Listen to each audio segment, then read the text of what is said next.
Hi, this is Jane. 안녕하세요, 제인입니다. 이번에는 회사에서 맞닥뜨릴 수 있는 정말 흔한 10가지 상황과 여기에서 써먹을 수 있는 영어 표현들을 살펴보겠습니다. Let's begin.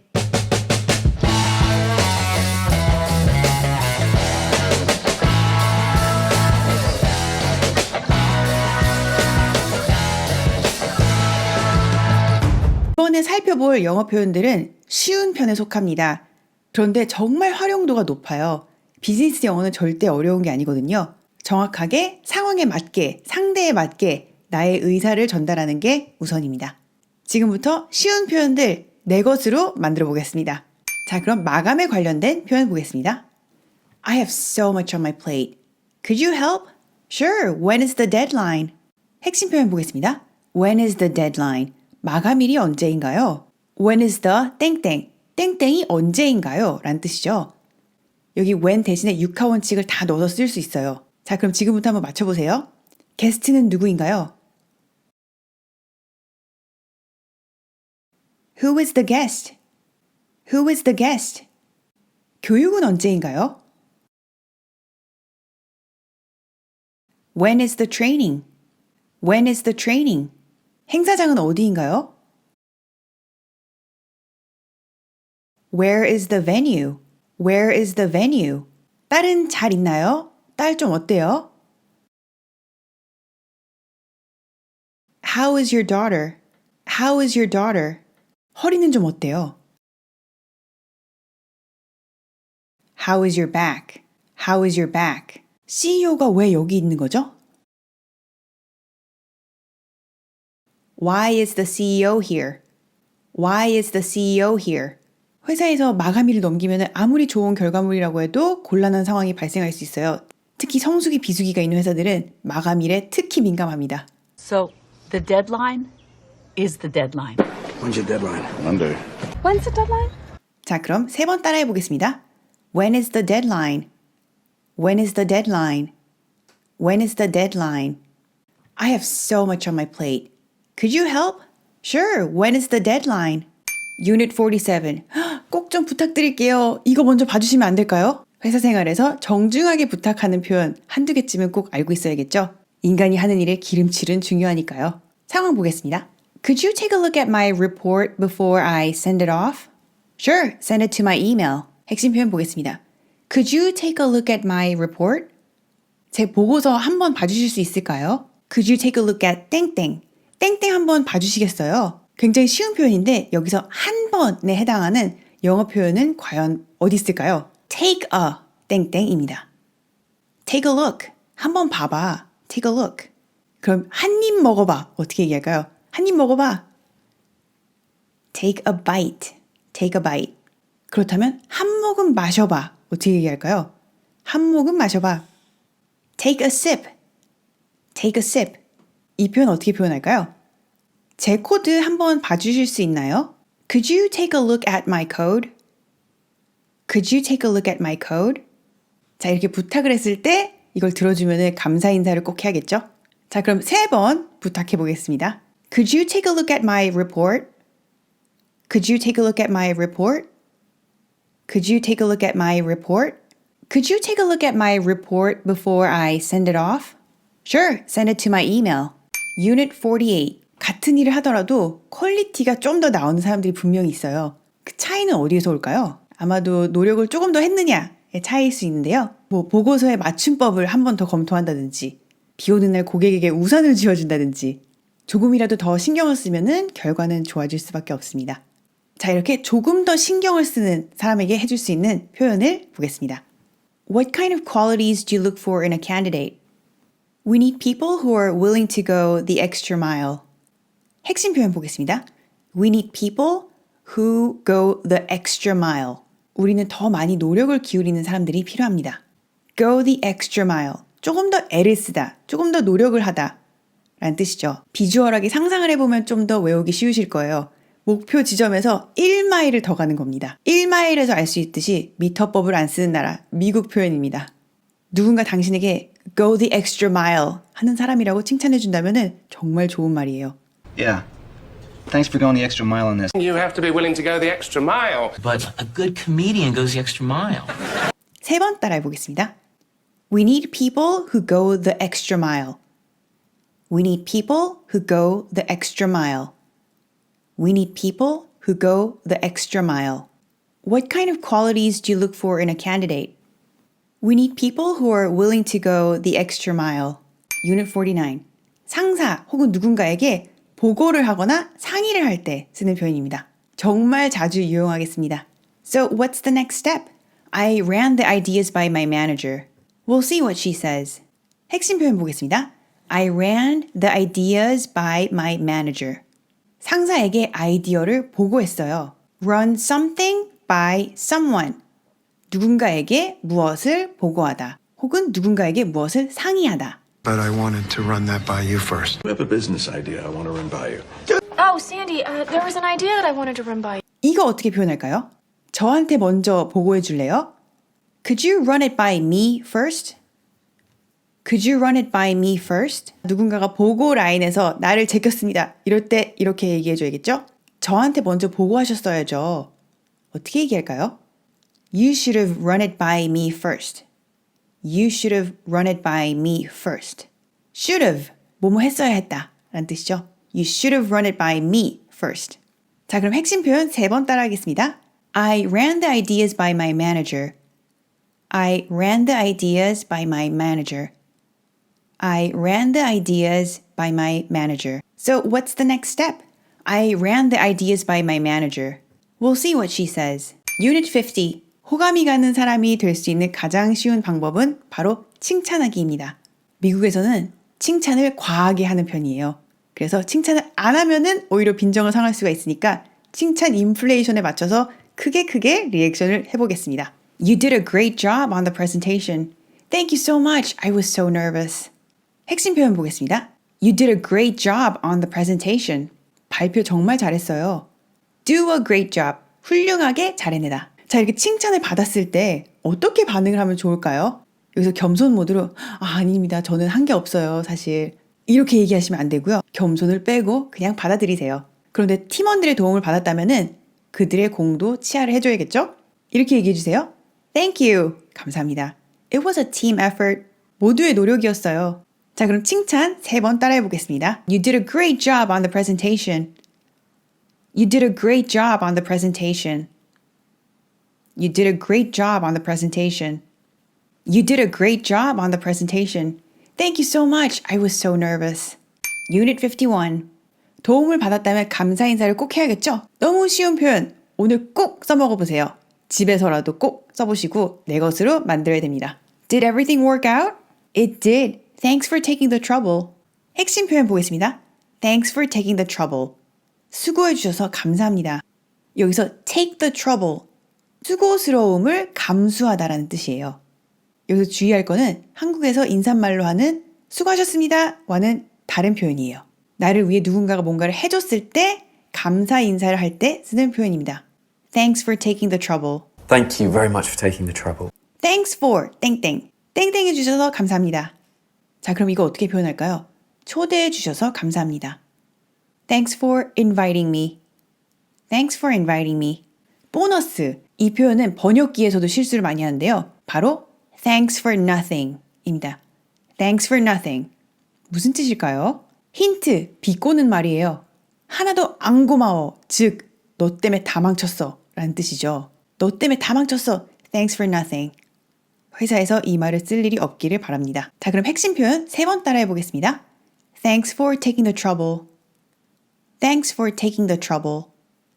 Thanks for taking the trouble. Did everything work out? It did. Thanks for taking the trouble. Unit 52. 중요한 소식을 전하는 전화가 왔습니다. 그런데 이 소식을 알아야 되는 상사가 화상회의 중이네요. 방해해서 죄송합니다 하고 이 소식을 알려야 되는데요. 영어로 어떻게 표현할까요? Excuse me for interrupting. Can I talk to you for a second? Is it important? I'm in middle of a conference call. 핵심 표현 보겠습니다. Excuse me for interrupting. 방해해서 죄송합니다. Excuse me for 땡땡. 땡땡해서 죄송합니다. 여기서 짧게 excuse me라고 해도 되는데요. Excuse me for interrupting이라고 하면은 좀 더 공손한 느낌이 들어요. 여기서 하나 팁을 드리자면은 excuse me, 죄송합니다라고 번역이 되는데요. 사실 죄송합니다보다는 훨씬 가벼운 느낌이에요. 그리고 미국인들은 이 말을 입에 달고 다닙니다. 옆으로 비켜갈 때 혹은 동선이 마주쳤을 때 항상 excuse me라고 해요. 심지어 재채기를 했을 때 본인이 excuse me라고 하기도 하죠. 본인들도 excuse me를 자주 쓰는 만큼 상대방도 이렇게 해주기를 기대하고 있어요. 그래서 이 말을 안 했을 때 굉장히 무례하다고 생각할 수 있거든요. Excuse me. Sorry, Dennis. Excuse me for interrupting. 자주 부담 없이 써주세요. Excuse me. 자, 그럼 핵심 표현 3번 따라하겠습니다. Excuse me for interrupting. Excuse me for interrupting. Excuse me for interrupting. Excuse me for interrupting. Can I talk to you for a second? Is it important? I'm in middle of a conference call. Unit 53. 상대방을 마냥 기다리게 하면 안 되겠죠? 얼마 안에 끝납니다. 라고 말해주세요. Ready to code? I've got a few things I want to show you. I'm almost done with the environment setup. I'll be ready in an hour. 핵심 표현 보겠습니다. I'll be ready in an hour. 1시간 안에 준비할게요. You'll be ready in an hour? I'll be ready in 10 minutes. It'll be ready soon. 자, 이거 어떻게 표현할까요? 보고서는 내일까지 준비될 것입니다. The report will be ready by tomorrow. The report will be ready by tomorrow. 프레젠테이션 슬라이드는 퇴근 전까지 준비할 예정입니다. The presentation slides will be ready by the end of the day. The presentation slides will be ready by the end of the day. 자, 핵심 표현 3번 따라하겠습니다. I'll be ready in an hour. I'll be ready in an hour. I'll be ready in an hour. Ready to code? I've got a few things I want to show you. I'm almost done with the environment setup. I'll be ready in an hour. 내 의견을 내고 싶은데 너무 강하게 들리고 싶진 않아요. 이럴 때 톤을 좀 낮추면서 정중하게 얘기할 수 있는 표현을 보겠습니다. Now, I would like to know what you think about the two versions. Just to add my 2 cents, I think the first version is more compelling. Just to add my 2 cents, I think the first version is the best. 내 의견을 덧붙이자면 첫 번째 버전이 최고라고 생각해요. 혹은 more compelling 이라고 한다면은 더 설득력 있다고 생각해요. 여기서 add one's 2 cents. 2센트를 추가하다. 여기서 2센트를 추가한다는 거는 제 의견을 덧붙이자면 이라는 뜻입니다. 근데 왜 2센트라고 하는지 아시나요? 여러 가지 설이 있는데 그 중에서 가장 설득력 있는 거는 독자들이 잡지에 의견을 보낼 때 엽서에다 보냈는데 그 엽서 값이 2센트라고 합니다. 독자들은 2센트를 써서 자유롭게 자기 의견을 표할 수 있고요. 편집장은 이걸 쓸지 말지를 결정을 할 수 있죠. 상대방에게 부담을 주지 않고 가볍게 내 의견을 제시할 때 그래서 add my 2 cents 라고 합니다. That's my 2 cents. Thank you. You guys probably don't want my 2 cents, but I'm sorry, that's just my 2 cents. 핵심 표현 3번 반복해 보겠습니다. Just to add my 2 cents, I think the first version is the best. Just to add my 2 cents, I think the first version is the best. Just to add my 2 cents, I think the first version is the best. Now, I would like to know what you think about the 2 versions. Just to add my 2 cents, I think the first version is more compelling. Unit 55. 제안을 받았을 때 사용하는 표현입니다. You seem to be in a great mood. What's up? I've been offered a full-time position. 핵심 표현 보겠습니다. I've been offered a full-time position. 저 정직원 제안 받았어요. I've been offered 땡땡. 저 땡땡 제안 받았어요. 자, 이거 어떻게 표현할까요? 저 급여 인상 제안 받았어요. I've been offered a raise. I've been offered a raise. 저 승진 제안 받았어요. I've been offered a promotion. I've been offered a promotion. 이러한 제안을 받으면은 고민 상담을 하거나 혹은 자랑을 하고 싶어서 동료들에게 얘기할 수 있는데요. 이럴 때는 주의해야 될 게 굉장히 민감한 사안일 수 있으니까 믿을 만한 사람들에게만 공유하세요. 핵심 표현 3번 따라하겠습니다. I've been offered a full-time position. I've been offered a full-time position. I've been offered a full-time position. You seem to be in a great mood. What's up? I've been offered a full-time position. Unit 56. 만남에는 끝이 있습니다. 마지막 근무일을 알릴 때 쓰는 표현을 알아보겠습니다. I heard you're moving on. When is your last day? This Friday is the last day of my work. 핵심 표현 보겠습니다. This Friday is the last day of my work. 이번 주 금요일이 제 마지막 근무일이에요. 굉장히 쉬운 표현이죠. 여기서 미국 회사 팁 하나 드릴게요. 미국 회사에서는 퇴사 2주 전에는 노티스를 꼭 줘야 됩니다. 통보를 줘야 되는데요. 만약에 구두로 알렸다면 아마 매니저나 HR에서 서면으로 달라고 요청을 할 거예요. 이메일이나 정식 절차를 밟아서 통지를 꼭 해야 합니다.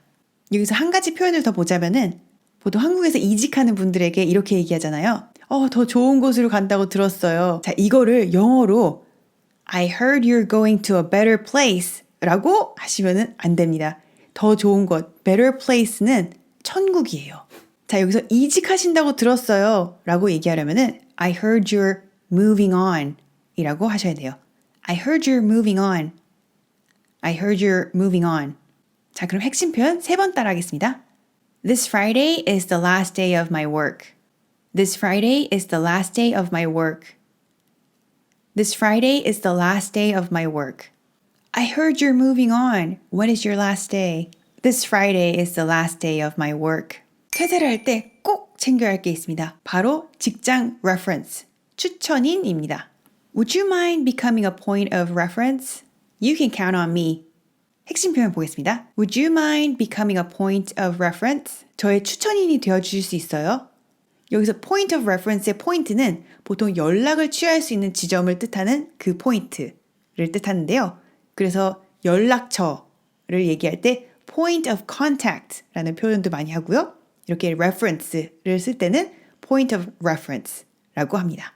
여기서 주의해야 될 게 있어요. Would you mind? Do you mind? 라고 물어보면은 이거는 뭐뭐 하면 성가실까요? 라고 물어보는 거예요. 여기서 yes라고 하면은 네, 성가십니다 하고 안 해주겠다는 뜻이 되거든요. 그래서 성가시지 않아요 라고 해줘야 되기 때문에 no 라고 시작을 해주시고요. No, I don't mind 라고 해주시면 됩니다. 근데 이때 yes, no가 헷갈릴 때가 많아요. 이럴 때는 그냥 I don't mind 라고 해도 되고요. 가장 쉬운 전략은 그냥 하고 싶은 말을 하는 겁니다. Sure, I'll be your reference. 추천인이 되드릴게요. 아니면 아까 상황처럼 You can count on me. 걱정 마세요. 라고 답을 해주시면 됩니다. 여기서 조금 더 캐주얼하게 가고 싶으면은 Can I put you as my reference? 제가 당신을 추천인으로 써도 되겠습니까? Can I put you as my reference? 면접 절차가 어느 정도 진행이 되면은 미국에서는 반드시 reference 체크를 합니다. 그래서 추천인을 꼭 확보해 둬야 되는데요. 전 직장 동료가 해줄게 라고 했으면은 이렇게 reference 체크를 들어갈 때쯤 미리 얘기를 해주는 게 좋습니다. 연락할 거야. 그리고 보통 3명의 reference를 요구합니다. 보통 번역을 reference, 추천인이라고 하는데 사실은 참고인에 더 가까운 뜻이에요. 추천인은 긍정적인 얘기를 해준 사람인데 참고인은 꼭 그렇지 않죠. 여기 관련된 좀 무시무시한 이야기가 하나가 있는데요. 제 지인이 취업을 한 뒤에 인사과장이랑 좀 친해졌어요. 근데 나중에 그 인사과장이 너 그때 레퍼런스 나한테 준 사람들 중에서 한 명이 너에 대한 악담을 했어 라고 알려주는 거예요. 근데 이 친구는 나머지 2명이 굉장히 좋은 얘기를 해줘서 붙었다고 그런 얘기를 들었다고 합니다. 그래서 단순히 reference 확보한 걸로는 좀 불안하다면은 추가로 이렇게 물어보세요. 저에게 긍정적인 추천을 해주실 수 있나요? Do you feel you could give me a positive reference? Do you feel you could give me a positive reference? 자, 그럼 핵심 표현 3번 따라하겠습니다. Would you mind becoming a point of reference? Would you mind becoming a point of reference? Would you mind becoming a point of reference? Would you mind becoming a point of reference? You can count on me.